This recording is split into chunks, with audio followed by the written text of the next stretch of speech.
Broadcasting from Cincinnati, you're listening to the Ringside Reporter podcast. All the news from the world of boxing right here. Well, I'm talking to you the way I want to talk to you. Now, here's your host, Eric Lorda. And we are live. Welcome to the Ringside Reporter show, where we talk about the latest boxing news. If it's related to boxing, we'll talk about it right here. My name is Eric Lorda, and I'm here with my co-host, Joe Habib. We got a great show for you today. If you want to call in, 323-870-3857. All right, guys, let's get started with this. DAZN. Be exactly the way we want to kick off a new year, but, DAZN, they had a fight, so we got to, we talk about it. Wasn't great. Virgil Ortiz moving up in weight for, he hadn't fought in, what, 17 months? Something like that, yeah. Something like that. It's been a while. Listen, he fought Frederick Lawson, and he won via first-round TKO. I thought he looked okay. I thought he looked good. I mean, I don't know how he could not look good. I mean, knocked his guy out. But, I mean, he was winning the round. He was winning the fight. Obviously, it didn't go that long. But, and people were complaining that it was an early stoppage. And it was. All right? I mean, hear me out here. I thought it was a little premature. But that guy it was like what? A 5-punch guy, 10 punch combination that he didn't answer back from. But even and again, I thought it was a slight bit. I thought it was premature. Okay, I thought it was a little premature. That being said, listen, man, the writing was on the wall in that fight. That guy wasn't getting out of the 5th round. Okay, he wasn't going much further. He got hit flush a number of times in that first round. He got rocked. It looked like he was on Queer Street a number of times in that round. Toward the end of the round, when he hit him with that right hand, that was that flush right hand, he bumbled a little bit. Yeah, I think the guy, listen, man, I understand. Got to give him a chance and everything like that. Listen, the writing was on the wall here. Tony Weeks absolutely did the right decision by stopping this fight. You know who the first person was that texted me after that happened? Richard Steele. Corey Lee with the screenshot. Ortiz KO in between 1 and 6. Then I got another guy. Someone else texted me. I think it was look, he didn't text me, but I saw it on Twitter. Calix, Virgil Ortiz KO in between 1 and 3. There was a lot of happy people on Twitter, and a couple people texted me, and I feel bad. Someone texted me right before the fight and said, "B, do you like the under 5.5 rounds?" And I said, I don't feel comfortable recommending that off of the long layoff. And I don't know how Virgil Ortiz is going to look. I said no. So I apologize. I'm not going to mention the person's name who reached out to me on Twitter and DM'd me. I apologize for steering you the wrong way.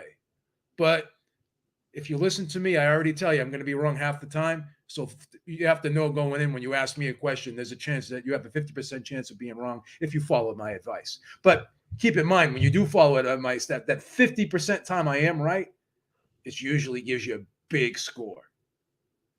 So I give people a lot of value plays. Except for yesterday. I got a cold. My throat, you know what I mean? I mean, your portfolio has tripled since you've been hanging around me. Please. That's right. Omar Rodriguez, this is good too. To me, it's hard to believe that the same referee that officiated Corrales Castillo stopped that fight. It's insanity. You don't think it was justified? No, because none of the shots landed. It was blocked. They were all blocked. Dude, come on, man. That guy was rocked. He was getting rocked. You think that guy wins the fight based on that first round? Based on what you saw up to that point? Did you see anything in there that was going to give Virgil Ortiz problems? Not at all, but I do think the guy deserves the right to at least go the round. Yeah, I get it too, but I don't know. I'm not that mad. Like I said, I think it was a premature stoppage. But that being said, I'm not that mad at it. I'm not mad about it. Because again, like I said, I think the writing was on the wall. That kid was outclassed in there. He was completely outclassed, outgunned. But everything. was that an embarrassing moment for Tony Weeks after doing it a second time? Because he did the same thing, very similar, not as bad as the Raleigh fight, but if you're a referee, you can't hide the incompetence is what I'm saying. They got split seconds to make these decisions. Oh my God. They got split seconds. You are really running interference for Tony Weeks here. Let me tell you something. Let me find out he's been to your house on occasions at birthday parties and a holiday dinners. Let me find out this is the case. I got a picture over here of me and Tony Weeks at the beach, you know what I mean?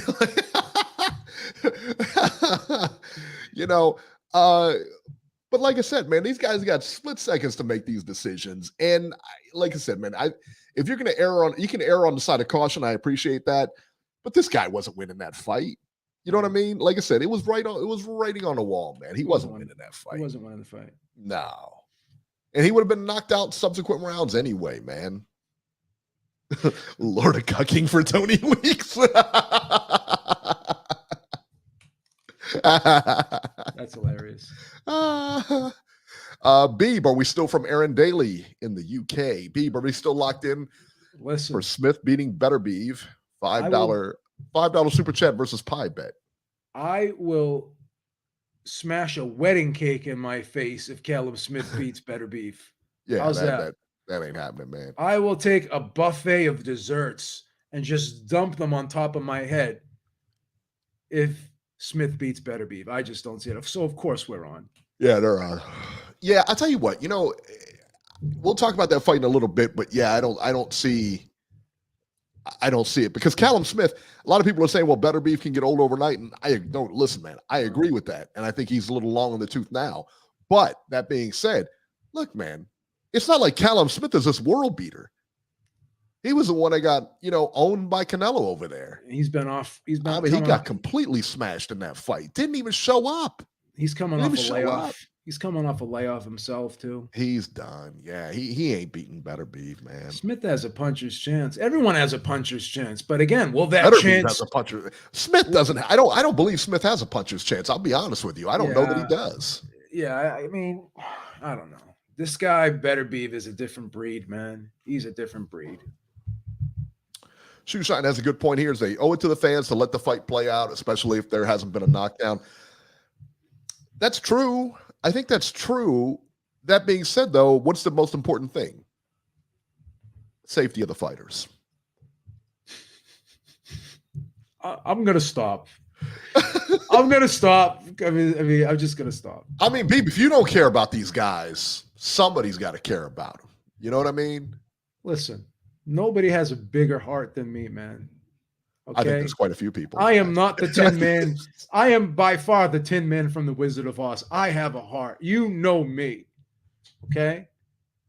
But again, what is right is right. All right? Right. Exactly. That's what I've been saying.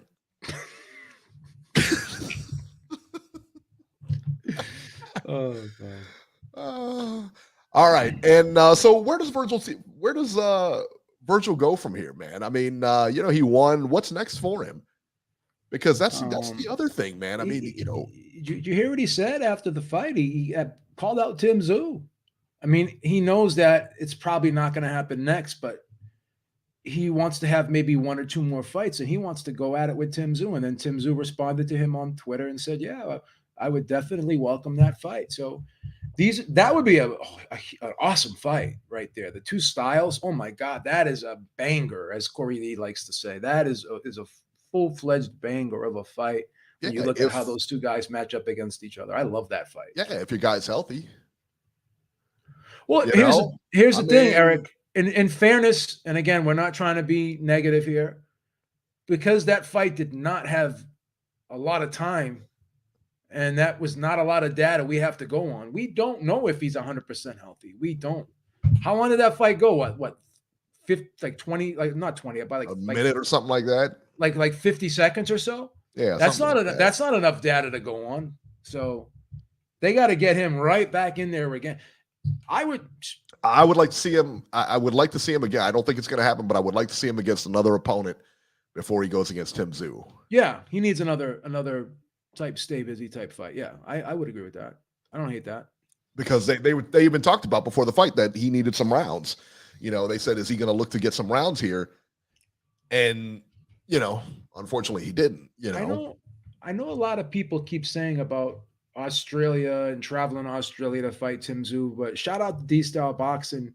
He's interviewed Tszyu's manager, Glenn Jennings, and they've made it perfectly clear that we're gonna start fighting in Vegas. We want to increase this guy's profile in the United States, similar to what they did with Kostya Tszyu, his dad. Because Glenn Jennings is the manager of both, was the manager of Kostya Tszyu and is the manager of Tim Tszyu and Nikita Tszyu. So this whole thing about Australia, it's a non-factor because they had made it clear that they want to start fighting in Vegas. So they don't have to go to Australia. Yeah. That's, they made that clear. He said it. So I think Tim Tszyu wants to make his name in America. He wants to fight in these casinos and these big venues over here. He wants to cross over. So this whole Australia thing, I mean, obviously he'll still be having the pay-per-views in Australia. He's got some TV deals over there with the Australian market, and that's always going to be part of the package. But in terms of having to fight in Australia, that's you're not going to see him fight in Australia anytime soon in the near distant future. They are going to go on this United States tour. Yeah. I like that. I like that they're handling him the same way they handled his dad, and bringing him over here. And that's what happens. I mean, he gets big over there, then you bring him over here, and then, who knows? But he's a really good fighter, man. He's a really that's a big fight. That is a huge fight. Very big fight. I agree. Yeah. All right, talk to me about this O'Hara Davies versus Ismael Barroso fight. This one lasted one round also. Yeah, this was a blowout. Yeah. It's funny. I'm a coward, and I'm gonna. Why don't you tell us something we all don't know? Like we're all sitting around wondering: is B the coward? I was sitting on the couch. I did the round table last week, and I talked about, hey, Davies is favored. I understand that he should win, but I think Barroso is live, and I said it then. Maybe I'll lay a little something on him. I was on the couch. My brother was watching the fight as well with me, and I said, I think this Barroso guy is live. But what do? I don't pull the trigger. I don't let my balls hang and just pull the trigger, man. I'm okay with that. I'm all right with that. You know what? I should have pulled the trigger. He was a plus 350. D-Style was itchy about doing it too, and we did not pull the trigger. And these are the types of fights that I like to pull the trigger on, and I didn't pull the trigger because I wasn't high on Davies. I didn't like how he looked against Catterall. I didn't like how he looked against Josh Taylor, and I haven't seen him light the world on fire against anyone else either. So I thought that Barroso was a little tricky, and even with his advanced age, I thought the guy could punch a bit. I don't know. I'm just so disappointed in myself. I don't want a Monday morning quarterback it. Although I did think he was live. I mean, there's no way I thought he was going to knock him out in one round. So I'm not even going to lie. I'm not going to lie about that. No. And I mean, it's easy to look back on it and say now, but the feelings that you had, I mean, I think that's how most people felt going into this fight. You know what I mean? That, he could win, but, O'Hara Davies was the name, and this was kind of like a setup fight. The guy's 40 years old. It's hilarious how Oscar tweeted out because they just signed Davies. This was his first fight, and they were like, "We're getting ready to make this guy a star." And what happens? And what was disappointing? And I was listening to this, and a lot of fighters make this mistake, not just Davies, but he kept talking about Rolly Romero. Every interview was Rolly. De La Hoya? No, O'Hara Davies kept saying. O'Hara Davies, I got you. Because he was ordered to fight Rolly Romero for the title. He was the mandatory, and then Rolly Romero conveniently got injured, and they postponed it. And now they said they have to agree to a deal by March 20th, right? But now, guess what? This paves the way, and I know we're going to get into this later. This paves the way for Ryan Garcia now, because I don't recall the WBA saying the winner of this fight will get a shot at Rolly. They only said Davies would get a shot at Rolly because he was designated, and they actually ordered him and made him the mandatory. Nobody made Barroso the mandatory. Nobody said this was an eliminator, right? That's why Rolly went up in the ring and he gave Barroso a big hug and said, "Yeah, man, now I get to keep my title and fight Ryan Garcia in a much bigger money fight instead of having to fight this guy." So again, all the stars lined up perfectly, and now Ryan Garcia versus Rolly Romero could possibly be next for the title. There you go. There you go. And that was it. I think that was it for the action on the zone. Any other I think that was it. I mean, was any other fights on there? Those are only Nothing two good. fights of note. Yeah. What's his name? Arnold Barboza had a victory. He signed with Golden Boy as well. He scored a stoppage, but it was expected. It was a predictable outcome, and there was no surprises there either in a very one-sided fight. So this was a opportunity for them to showcase Arnold Barboza, and they were supposed to be showcasing O'Hara Davies. Yeah. And this was obviously a comeback showcase for Vergil Ortiz. So the plan kind of went halfway correct, but that future star that you supposedly signed, kind of a lot of the glitter got dusted off of him last night. And I don't think this guy is actually salvageable, in my opinion. There you go. Lord Pinksy says, what is the point of an interim? Money. That's really the only point. An interim, used to be like if the champion, like say, got injured or was going to be out an extended amount of time, they would have an interim. Now that's not the case. I mean, they just it's a money grab. It really is. There's no other way about it. I mean, that's it. It's a money grab. And the ironic, hypocritical thing is they were saying they were going to try to, part of their belt reduction program, they were trying to get rid of all these interim titles. Right. Of course they were. Yeah. So what do they do in an attempt to pacify O'Hara Davies? Okay, I know you wanted this title shot, but we'd rather have Ryan fight him. But we'll give you an interim title. How's that? You feel better about that? Right. It's like, come on, bro. Ridiculous. All right, that was the action this weekend. Let's look ahead here. January 13th, Saturday, from Quebec City, Canada. Arthur Beterbiev versus Callum Smith, 12 rounds for Beterbiev's WBC and WBO and IBF light heavyweight titles. Jason Maloney versus Saul Sanchez, 12 rounds for Maloney's WBO bantamweight title. And that's going to be on ESPN. Let me see what else is there. Nothing. There's something from Belgium, but it's not going to be televised from yep. And then after that, you go to next week. So that's the big fight next week. Not a bad fight. Arthur Beterbiev is always must-see TV, I think. Beeb. So yeah, I like Arthur Beterbiev a lot. He's very, very entertaining. And I think he's too. I think he's a very rated boxer. I think because he has all these knockouts and he can box, yeah. He can box, bro. Like I think he is a boxer puncher. He's not just a puncher. He's a boxer puncher. Yeah. He knows how to set the shots up, and he's got phenomenal footwork, right? Yeah. So, yeah, he really does. I'm a big Beterbiev fan. He does. He's one of those guys that does basics right, but you don't really see that. You only see his power. I don't know if you mentioned this, and if you have, I apologize ahead of time. Another great fight this month is John Ryder versus Jaime Munguia, which is the 27th, which is at the end of the month.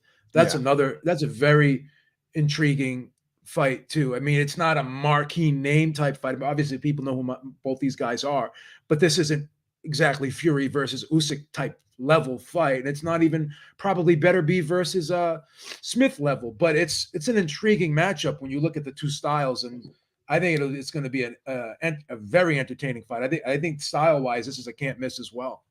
All right, there you go. I favor Beterbiev in this fight over Callum Smith, but I kind of lean toward that. Like I said, I don't think Callum Smith is the guy to upset Beterbiev. I think Bivol is that guy, if and when they fight. But I think Beterbiev may be getting older. I think that Beterbiev, he doesn't fight that often. Listen, that's not a good combination for anyone. If you're not active and you're not fighting and you're just getting older, you're just on the shelf. I don't care what kind of shape you keep yourself in. It's not the same thing. So I agree. I think he beats Callum Smith because I think Callum Smith isn't, where he was, put it that way, when he won that tournament. But, that being said, man, I don't think that I don't think Better Beef, I think Better Beef is going to get by him. I think Better Beef beats him. I wouldn't be surprised if Better Beef knocked him out. But as Better Beef moves up to that Bivol fight, because that's the one that Bivol keeps angling for and everything like that, I think Bivol completely just outclasses him.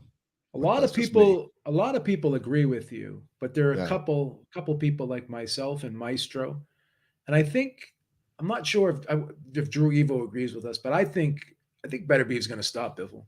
I just don't think Bivol has anything I don't think he has enough. You think that Better Beef is a better boxer than Bivol? When you say better boxer, what do you mean by that? Like, is he? I could see Bivol outpointing Better Beef, but I couldn't see Better Beef outpointing Bivol. I most certainly can, and I'll tell you really? Why. Yeah, because Gvozdyk is I think Gvozdyk is a better boxer than Bivol.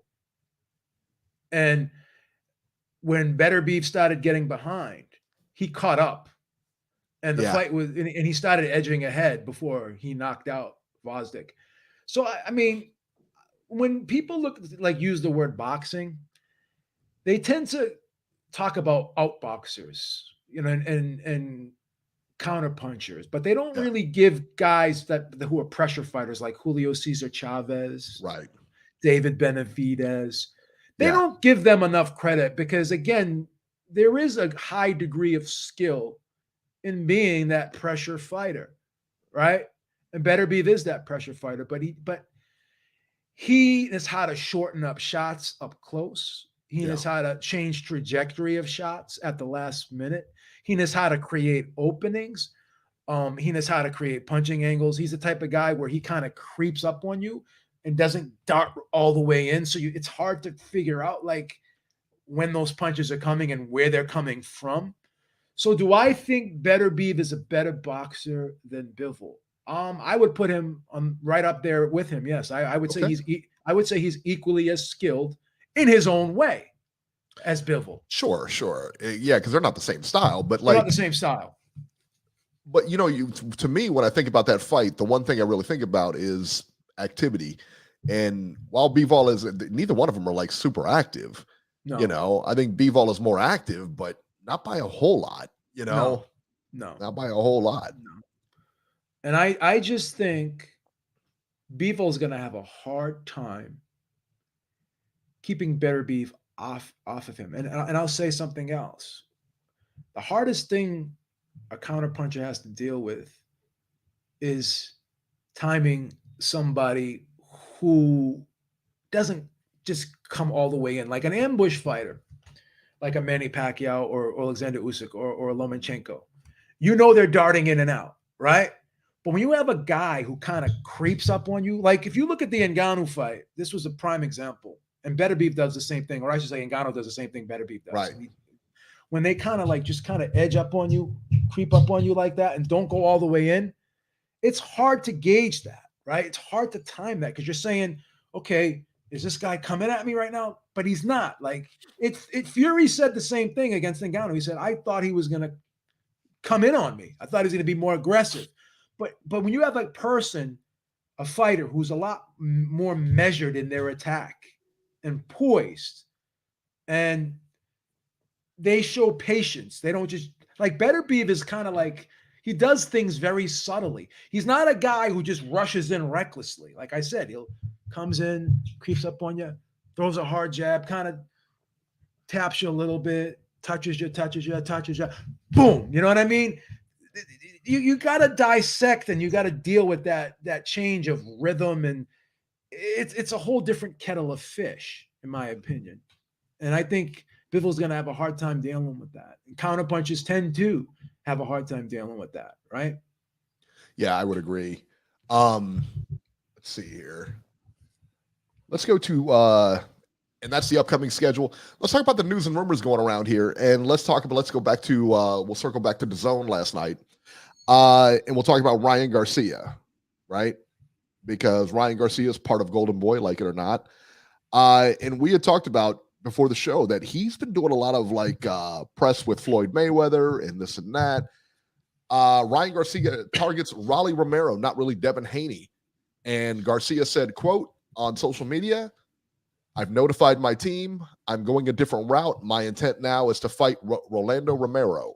I pray my team backs me on this decision. Oscar, make this fight happen. That's the move. Bigger fight, bigger business. After what happens to Raleigh's, the Dev fight will be there and even bigger. Everyone is critiquing now. We'll end up saying it was a better move. Plus, he can go fight Richard Hitchens.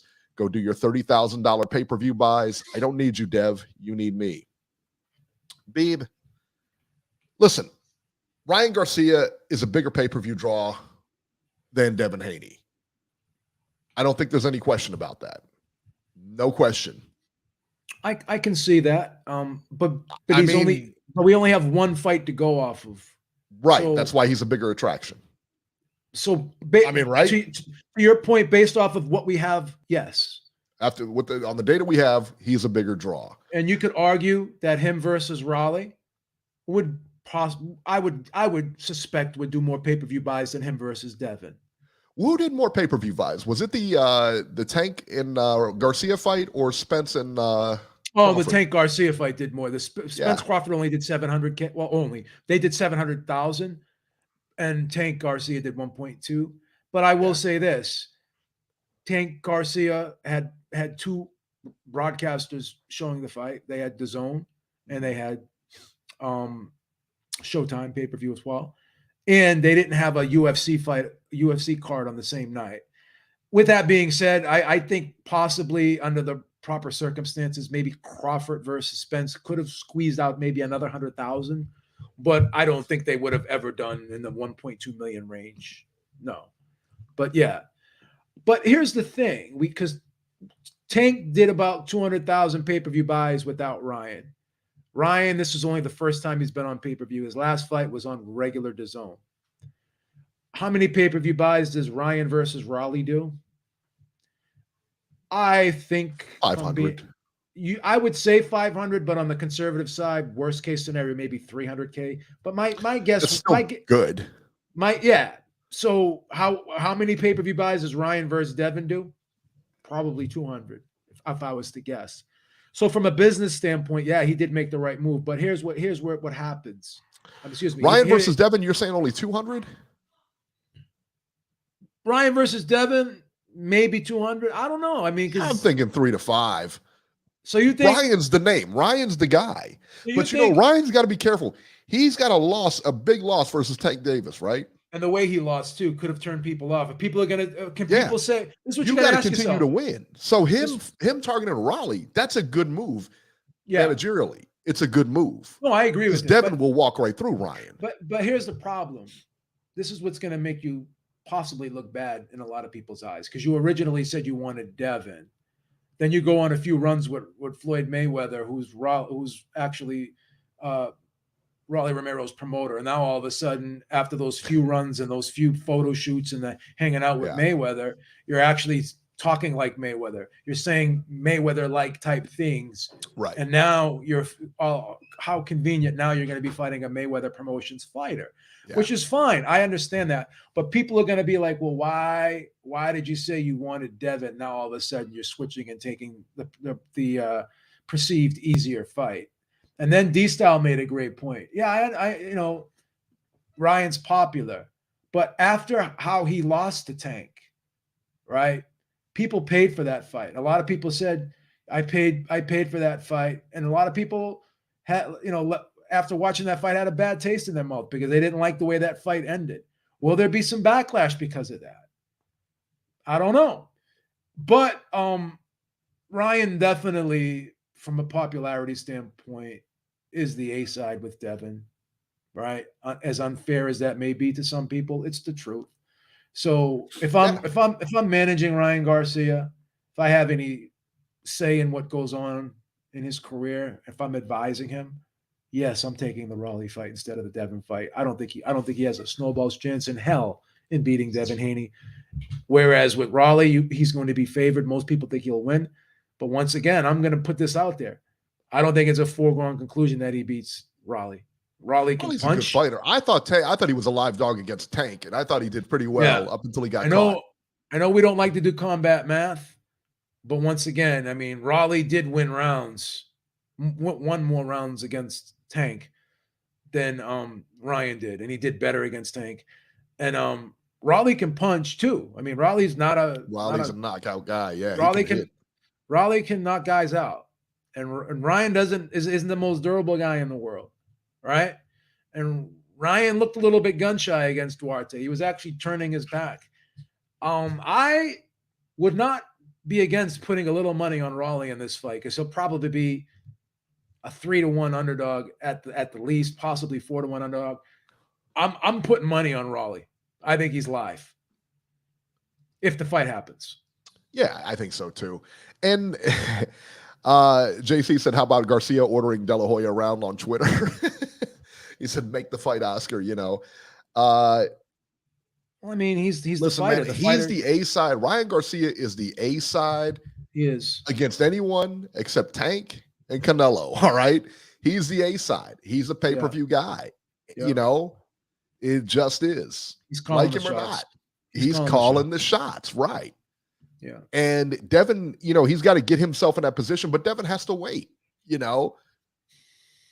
just, for right now, that's the way it is. And after that, it's going to be Tank. Tank's the king right now. Tank and Canelo, I would say Tank. Tank and Canelo are the pay-per-view guys right now. And I got to give Ryan a little bit of credit.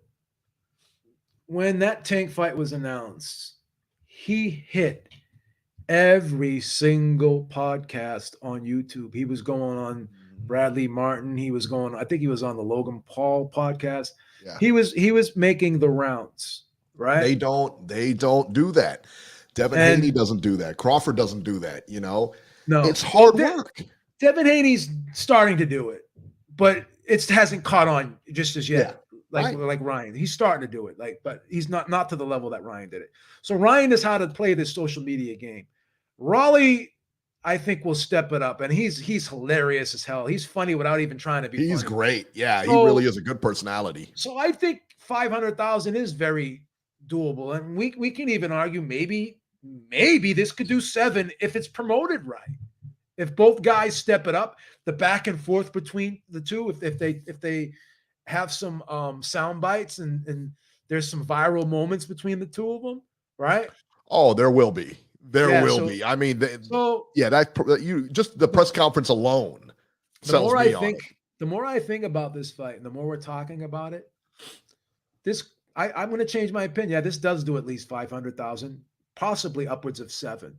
No, I don't think it does that much. I think it does 3 to 5. 3 to 5 is good. All right. I don't know that it, and 5 is really, really pushing it.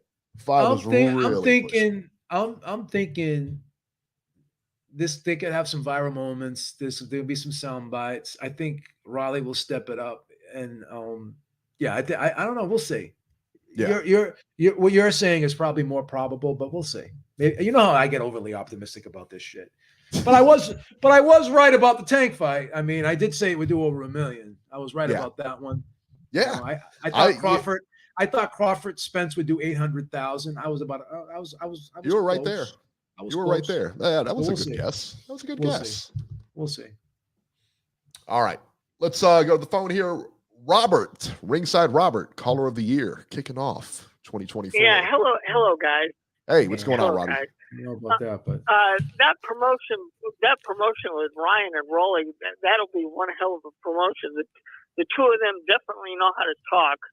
And that'll sell pay-per-views by itself. And here's a question. Since Raleigh is affiliated with PBC, and, of course, Ryan is affiliated with Golden Boy and DAZN, does Amazon push to make sure that that's one of their pay-per-view fights with this new deal? Yeah, I think it'll be the same situation that they had with Tank and Ryan, where they had 2 pay-per-view options. Oh, but again, that's a good. You know what, Robbie? That is a good question, and I'll tell you why that's a good question. Because they're just starting their relationship with Amazon. The reason why this question is good is because they're just starting their relationship with Amazon. Will Amazon want to split the bill? Like Showtime is a different animal. We've seen Showtime split the bill with HBO before, and most recently with this, we've seen co-broadcast events before with Showtime. Who knows what Amazon's going to want to do? That's a great question. Yeah, but Amazon is known for exclusivity, so that's why I'm wondering, if they're going to want this as one of their big fights. As far as the B-ball fight, I think he will beat Callum Smith, and I think he'll get his 20th consecutive knockout, just like Vergil Ortiz did last night. My question is, I know the people in Saudi Arabia want Beterbiev and B-ball to fight for the undisputed light heavyweight title there. And I know you guys will probably talk about this later, but let's say Beterbiev knocks out Smith and does it, relatively early. Could they convince Beterbiev to fight on the card in March in Saudi Arabia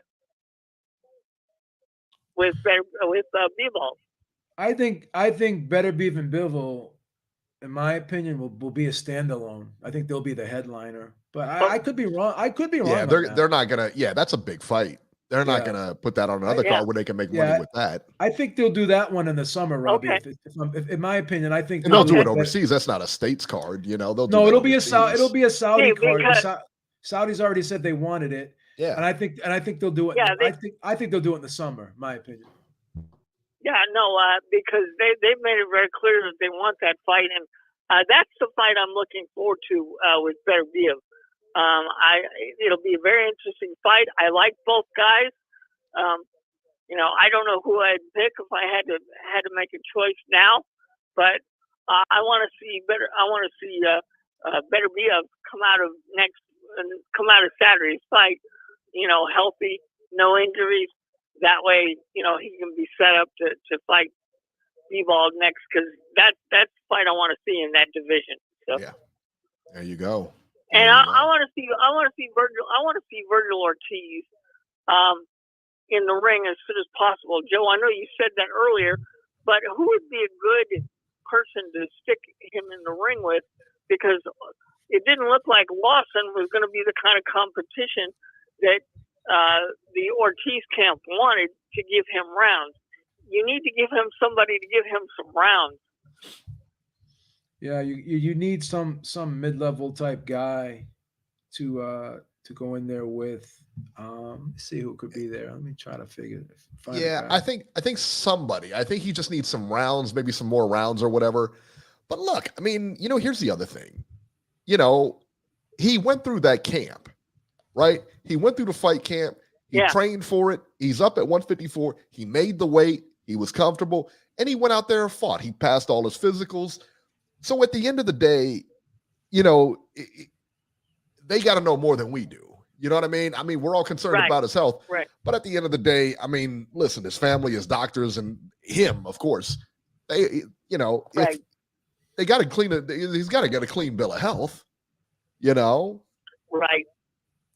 So I'll be honest, man. I think he's good, and I kind of changed my stance on it. I think that, after thinking about it and everything, he does. I mean, I don't know that he needs to go any rounds, man. Just go and get the Tim Tszyu fight if that's what he can do. If he wants another tune-up before that, that's fine. But I don't really know that it's necessary. Okay.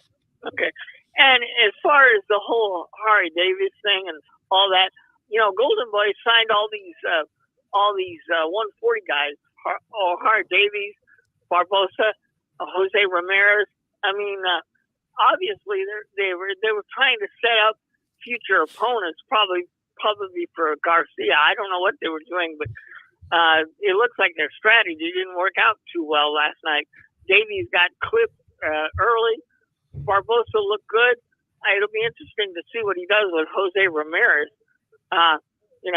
It's interesting that Top Rank let Ramirez go and they let Barbosa go.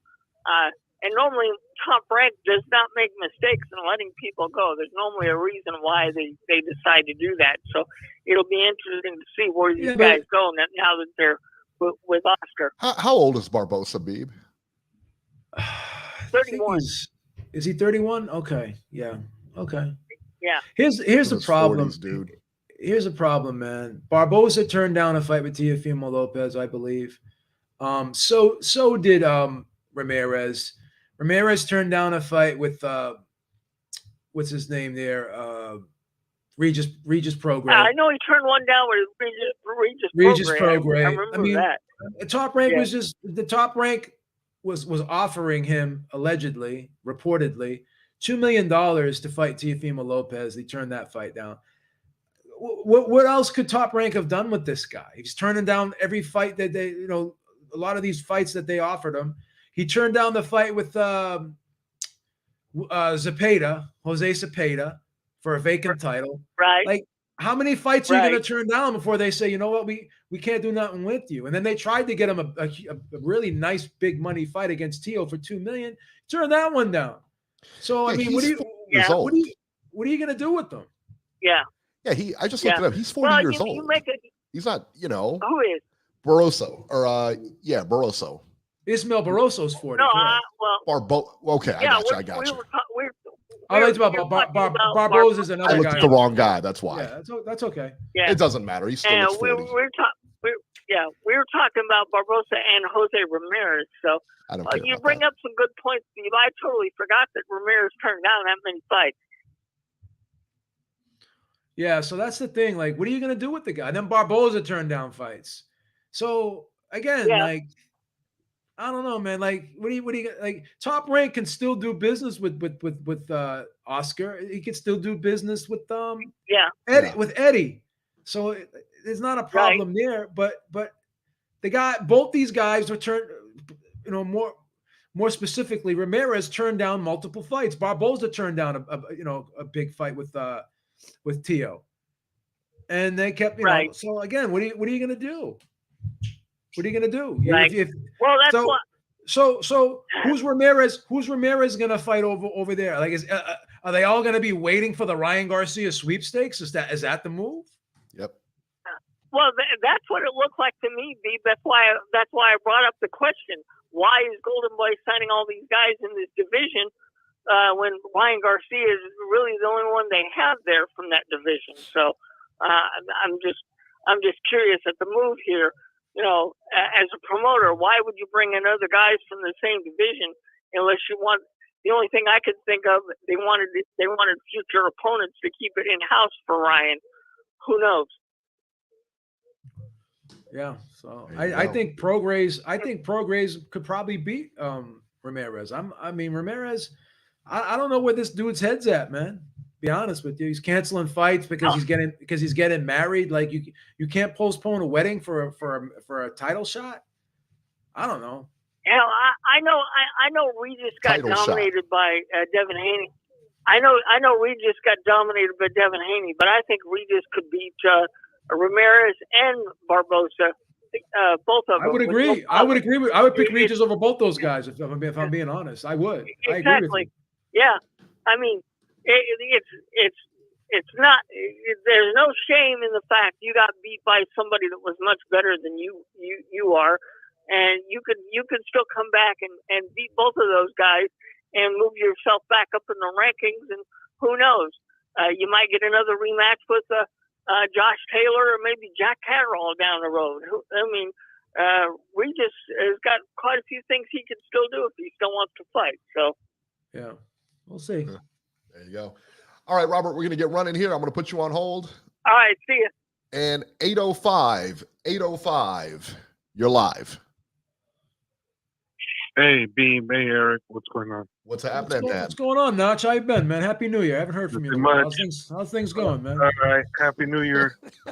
Good. I know you've been a little cocky ever since you won those quiz games on me, but we're working with a clean slate. Part 3, Beam. We're working on a clean slate here in 2024, man. I've been stepping my game up, and I won't take you lightly this time. Okay. Well, that's good to know. Yeah, just real quick about the fights. Well, actually, before I get into the fights, you guys were talking about the whole thing with Garcia. I mean, if anything, this is just my opinion. Isn't the thinking that if Garcia beats Rolly in that fight and gains the belt, isn't it just for him to have more leverage in a fight against Haney to try to squeeze more money out of him? He doesn't need any more leverage out of Haney. Getting lowballed. Who, Ryan Garcia? Yeah, Ryan He Garcia, I doesn't think, need probably any was more getting leverage. lowballed. No, he And doesn't need any more leverage to fight Haney. I He's don't the A think side in that fight. I don't think he needs the belt for leverage. I just think he needs the belt to to make the fight more credible. And it's I mean I'll be honest with you. I think you do actually make a good point. I don't think he needs it for leverage, but I think it makes the fight bigger, and it makes both of them makes the fight bigger for both of them. So I think him having the belt is a bonus for both fighters. So if Haney looks at it that way, then it's a way he could get a big money payday as well as grabbing another belt in the process. So I think the belt adds to the fight. I think the belt adds to the fight. I don't necessarily think he needs it for leverage, though. I agree with Eric there. Of course. Obviously. You agree with me. Okay. Well, as far as the fights last night, that was a hell of a surprise. I mean, I kind of, to a certain extent, I understand why Beeb had his doubts about O'Hara Davies. I had seen him his last couple of fights. I thought he had finally turned the corner from going from a somewhat boring fighter who just basically was content trying to win on points to a guy who was being a little more aggressive and trying to get guys out of there. Because in his last fight, he took the guy out that he fought and took him out, pretty easily. So I thought maybe he had turned the corner, and maybe that's why a lot of people were favoring him heavily going into the fight last night. But yeah, I sure as hell didn't expect Barroso to end up knocking him out in the first round. That was pretty surprising. It's a bad loss though for Davies though, because now he has to go all the way to the back of the line, because after losing to a guy that you're supposed to beat, I mean, he's not exactly going to be lined up for big fights. So it sucks for him because now Golden Boy is going to be stuck having to rebuild him to see if that maybe they can get him back to the front of the line at some point, but it's going to be a long road for him to come back after that loss last night. And then the other, was it the main event? I'm so disappointed in the fact that they allowed Weeks to ref that fight. I think Weeks has finally gotten to the point where... That's Eric's pen pal. That's Eric's pen pal. Don't do that to Eric. I mean, seriously, what are you gonna bash Tony Weeks? These guys FaceTime each other every other week. Yeah, why come not? on. Come on. That's That Eric's guy buddy, was man. time for him to finished. go. That guy was finished. Eric took jujitsu No, he classes wasn't. with him, man. Don't do Oh, come on. You could have walked in there and finished that guy after that. Are you kidding me? That guy was done. Laying against the ropes, just getting punched. Come on, Eric. I felt so bad for him. I thought, Yeah, but I'll that be doesn't honest mean with that you. you And let me don't- tell you what, I'll be honest with you. I thought Weeks might have stepped in a little bit late.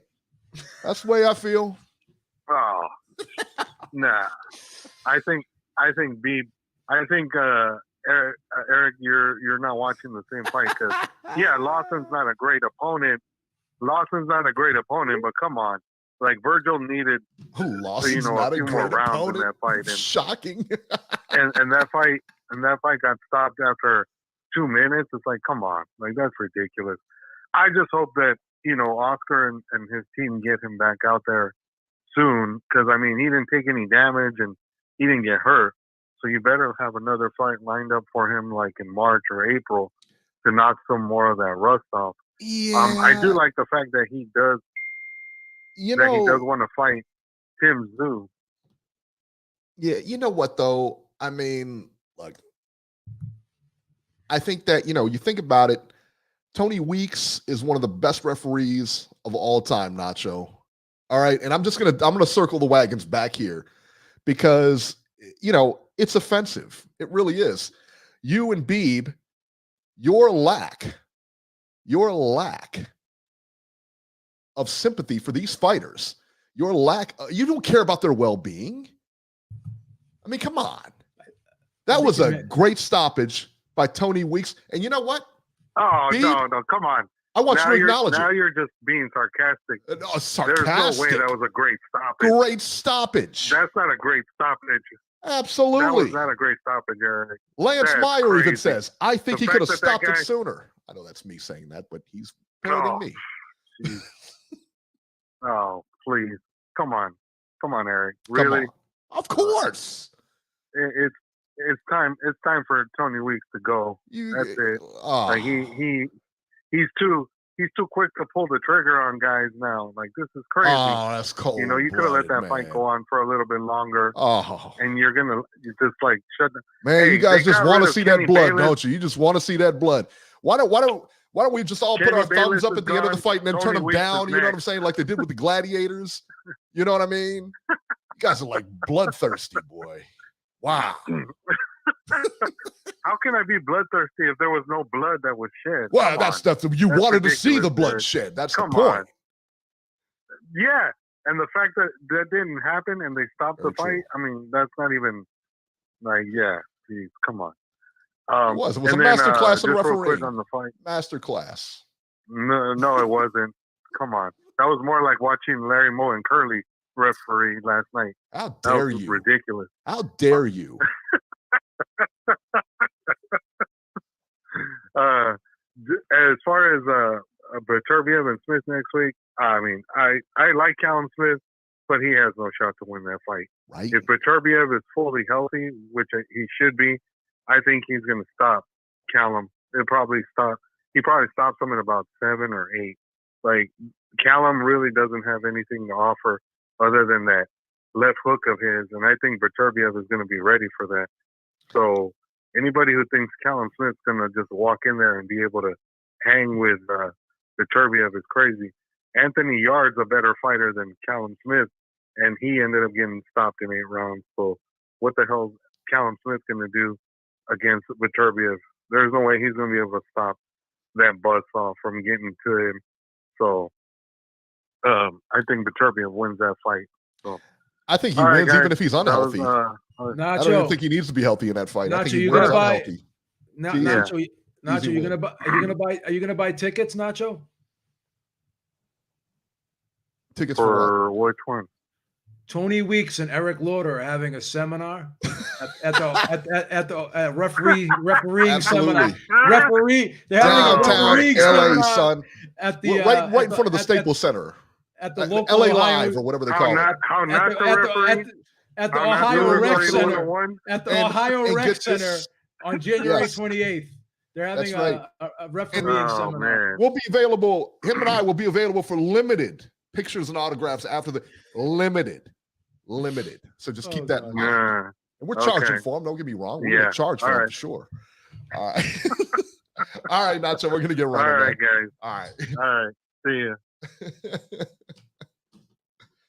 Tony Weeks. That's insane. How am I going to be eating pies next week? How did I get lumped into this? How did I get lumped into your bet with Aaron Daly? I never bet. I listen, but I'll do it. I'll do it. You know, I'll do it. I don't mind.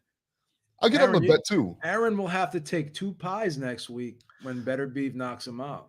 No, Aaron doesn't take any pies. He said he's gonna. It's like a. He doesn't super want to chat? show his face. He just he gives you a super chat. Yeah. He actually did show his face once and did do a pie bet. He never came back on. Yeah. I think he found that experience so humiliating that he never wants to go through it again. Oh, that's cold blooded. Did I say that? That slipped out. That slipped out. I should have kept that one to myself. That I didn't should've- slip out. I should have kept that one to That myself. was something that was thought about. That's what I that was. apologize. I apologize. What's the matter with you? I shouldn't have said that. No, you shouldn't have said that. He comes in here every week, listens to us and everything on the chat, and you just run him down. That was beneath me. That was cold-blooded. It's cold-blooded. All right. Back to the news. Tank Davis, Beeb. Gervonta Tank Davis changes his name. The 20-year-old fighter from Baltimore, Maryland, opted to begin his new journey as a Muslim and formalize his conversion with a name change on December 24th. Davis is now known as Abdul Wahid, which translates to the slave of one, the slave of the one. All right, there you go. There you go. okay. Beeb, there's only one big baby in the heavyweight division, but I'm going to say Big Baby Miller, Jarrell Big Baby Miller this time. This moron, aside from laying an egg in his last fight, was arrested for carjacking. All right. Cops say an employee at the dealership told him that a woman approached them. All right. So he got his car repoed. This is the way it goes down. So Miller got his car repoed and then goes to the place that repoed it, right? And he has this girl go in there and ask to take a look at the car, blah, blah, blah. So the guy says, yeah, I'll get the keys. So as soon as the guy comes around, Miller puts him in like a chokehold, and forces the guy to give him the keys and then drives off with the car.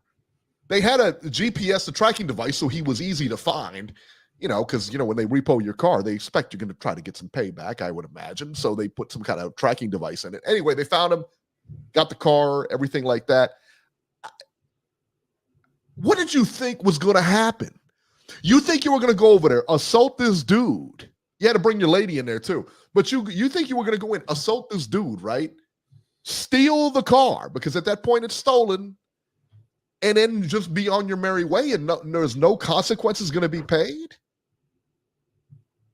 This was the most ridiculous thing I've ever heard, right?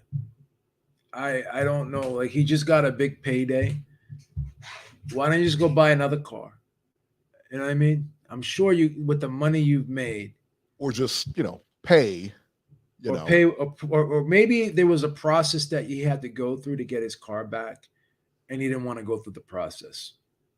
I mean, there's just no way of making sense of this. I can't. If you're an adult, you have to have better critical thinking skills than this. You know what I'm saying? You have to look and understand that you just can't do this. All right? Like, this is something that a deranged person would do. Now, I'm not accusing him of being deranged, but I am. You're going to have he's definitely has a questionable character, Somebody, they didn't steal your car. They repoed it because you didn't make any payments. That's what they do. And they got a whole TV show on this.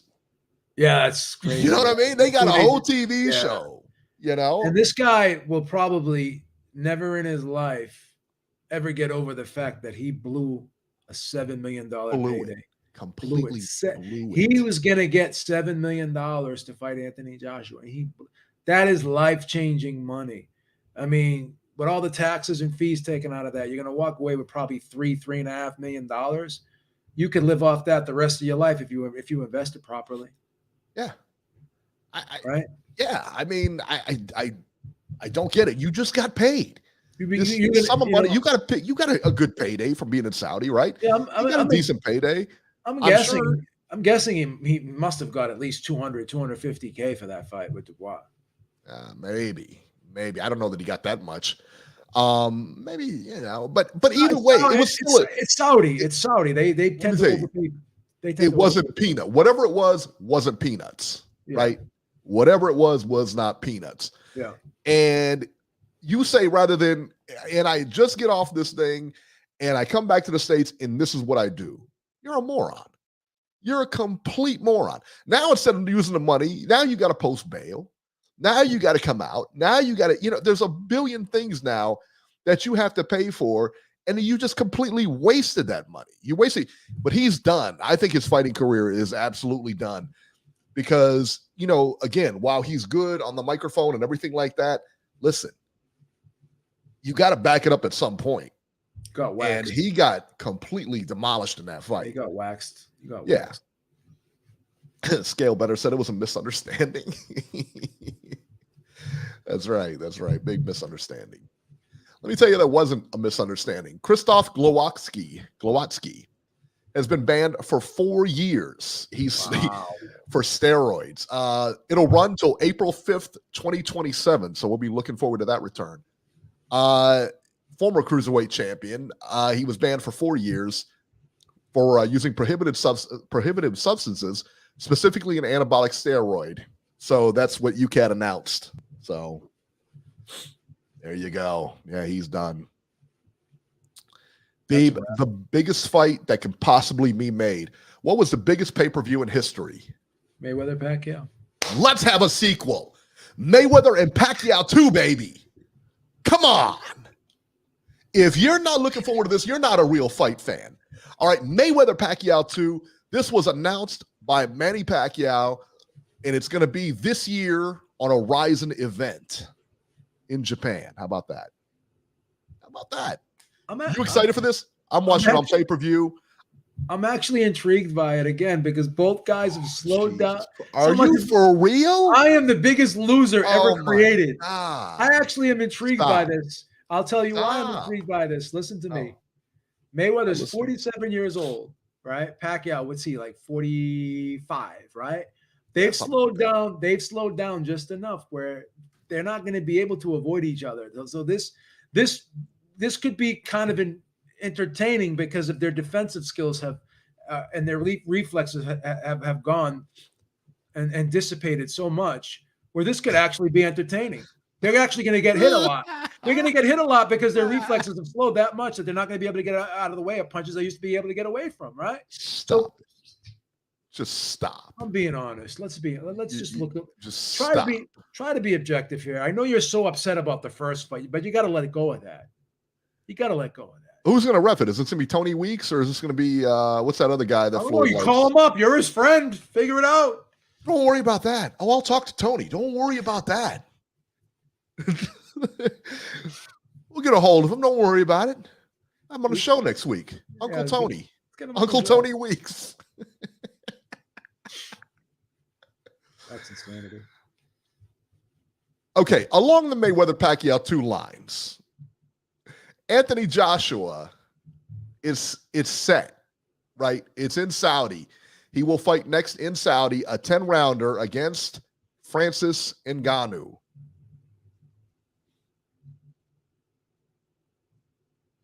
I like the fight. Francis Ngannou. I mean, we made the mistake of selling this guy short against Fury, and he proved us wrong. I think we overestimated Fury. That's recency bias that you should display. That's a recency bias. You come up with the dumbest stuff of recency bias. It's an actual word if you look it up in the Webster's dictionary. Recency bias is 2 words. I mean, when you put you can put a hyphen in between it, and it could be looked at as one word. Stop it. Quickly, I got to get going here. Area code 410, Baltimore. I am king. What's up now? What's happening, Jerry? Hello. Yes. Yeah. I'm not so crazy about this fight with Ngannou. I mean, why am I not shocked? I just, this guy's got one fight, and in case anyone didn't pay attention, he lost. He lost the fight. He's got one fight now. He did better than a lot of people expected, myself included. However, I just don't feel like Fury took him serious. He was a career high weight. He looked like crap in there. Fury did, and yeah, maybe Fury has been overestimated a bit. That could be in there, but you take that card in Saudi. They, in my estimation, they put AJ in with a walkover. They put him in with a former sparring partner, a light-hitting former sparring partner. That was a walkover fight for him. But they put Wilder, and I'm no Wilder fan, but I'm just calling it like I see it. They put him in after basically 2 years of inactivity with a live opponent. Parker at 31 and had been active. He was a live opponent. If they really wanted to make that fight for Joshua against Wilder, they would have put Wilder in with Waleed or some other walkover. Parker had went the distance with AJ. He lost AJ, but he went the distance with him. He's a solid heavyweight. So to me, I don't think they ever wanted to fight Wilder. Now they want Wilder to fight Zhang, probably one of the more dangerous guys at the top of the division. And they want to put Wilder in with a guy AJ with a guy that's had one fight. I'd be surprised if Wilder fights again. I really would. He laid off for so long, and then he came back, and he looked awful against Parker. But did he really look awful? Beeb, let me ask you a question. Did he really look awful against Parker, or did he look just like he usually does without the knockout? Well, here's the thing. Honestly. That's a fair point because he's looked like that before. He's looked like that before, and the knockout bailed him out. And then there's a situation where the knockout didn't bail him out. So yeah, I think that's a valid point you just made. Yeah. That's a very valid point. First one I ever heard him make ever, I think. But I'll go one better. He just cracked himself up. I checked. He just cracked himself up. It wasn't even funny, and he cracked himself up. I'm like, someone's got to laugh at his jokes. Might as well be him. Don Knotts over here, you know. Little Dave Chappelle, but go ahead. But that's a great point, though, man. He's looked like that almost every time out. He's always had terrible footwork. He's always telegraphed the right hand. Parker was brilliant at getting under those right hands. He really was. And you got to give him credit. But after all that inactive, last I checked, him and AJ both have 3 losses. So that's still the fight I want to see.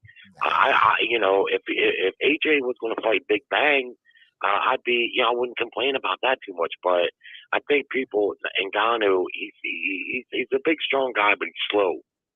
The only thing I'm going to find out from the fight is if Ngannou is actually a real commodity in a division, or if it just Fury took him lightly. That's the only thing it's going to show me. No, I think Fury got old that night. I really do.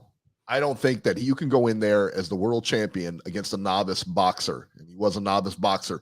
No professional fights, no professional boxing fights, and get manhandled like that for 10 rounds or 12 rounds or whatever it went. Now, Fury got old that night, and he's losing to Usyk. That's the way it is. Yeah, I mean, I've always picked Fury over Usyk, and I don't think he's had much problems with Usyk. But after watching that fight, I just don't know. He's now, what you say there, he possibly got old overnight. Yeah, I mean, that could be the case, or it could just be that he had a bad night and he didn't. He said he trained for 12 weeks. His body told a whole different story. I think he got away from his wife for 12 weeks, and that's what he did there. Right. And I don't think he took the guy seriously at all. Now, we'll find out. What are you accusing Fury of doing? I think adultery, it sounds like. Trying to say he's cheating on his wife? He cheated on his diet at the very least. So, I'm just saying. Right. Yeah. I didn't see. If you look at Fury's body, like in, say, when he fought Otto Wallin, and you look at his body there, and you look at his body in that fight, man. I mean, his body told the story. He didn't train for that fight. I don't think he did. I mean, and even if he did, maybe this guy's a 270-pound, athletic, muscle-bound dude coming from a combat sport. And it's my understanding that he started in boxing. You could tell just by the way he was fighting that this guy is not a complete novice. We could call him a novice statistically because he didn't have any professional boxing fights. But what I seen was a guy with much better form and technique than a complete novice would have. So, that levels the playing field a little bit, because when you look at it on one hand, you're like, well, this guy hasn't had any fights. But there's an asterisk there for me. But still, Fury should have beat him. He shouldn't have had a whole lot of problems with him. Even if the fight went the distance, because Ngannou looks like a big, strong, durable guy. But I just, I still want to see Wilder and AJ. That fight should have happened by now. And the thing is Wilder's getting old. He could be washed up too. And the fight needs to happen this year, or else it's no good at all. It's already well past its selling point. The loss to Parker doesn't bother me as bad as it bothers others, because AJ has 3 losses also. If you fight top guys long enough, you're gonna start getting some losses. Yeah. There you go. All right, Jerry, we're gonna get running here, man. Eric? What's that? All right, man. Thank you. Thank you. Solid call. Nacho doesn't like him, but I thought it was a solid call. All right, Beeb. You know what time it is. It's a brand new year. And Big Texas looks like he's back. 806, you're live. Hello. Yes, you're live. Hello, everybody. Beeb, how you doing? Beeb. Hello. I'm all right, man. He's doing good. Beeb's a little shy. I just want to say Happy New Year's to you guys. Sure. Sorry to Beeb that I've been gone. I've been starting my transition for Beeb. I just want to make it easier for him, so I'm trying to get rid of some parts so he doesn't feel intimidated. Absolutely. And you I've know been he gets spending my intimidated last few easily. weeks- And I've been spending my last few weeks writing a beautiful poem for B. You know, I've been We got 24 hours working on this, so I hope he enjoys it. I hope everybody enjoys it. But I know I'll enjoy the it. important part is that Beeb enjoys it. Yes. So here we go. I hope everybody's ready. Yes. Here we go. Roses are red and violets are blue. Tony Weeks couldn't stop the love I have for you. Oh. And that's for B. That is beautiful. And then here we go. Beautiful. I have a song. I have a beautiful song that I hope everybody enjoys. Yes. I'm going to sing it with all the passion I have and my love I have for Beeb. Yes. So, but the most important part is that Beeb enjoys this. And here we go. I hope everybody's ready. Beeb loves it. Here we go. Beeb, you were not alone. I am here with you. Though we're far apart, you're always in my heart. You are not alone. Not alone. You're not alone. I am here with you. He's here. Though we're far apart, Yeah. you're always in my heart. Beautiful. Remix. Oh, Beeb, you so fine, you blow my mind. Hey, BB. Hey, BB. Ooh, Beeb, you so fine, you blow my mind. Hey, BB. Hey, BB. Beeb, you so fine.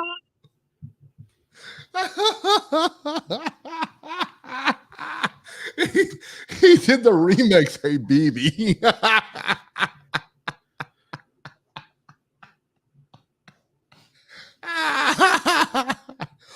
How could we even top that? How could you even top that?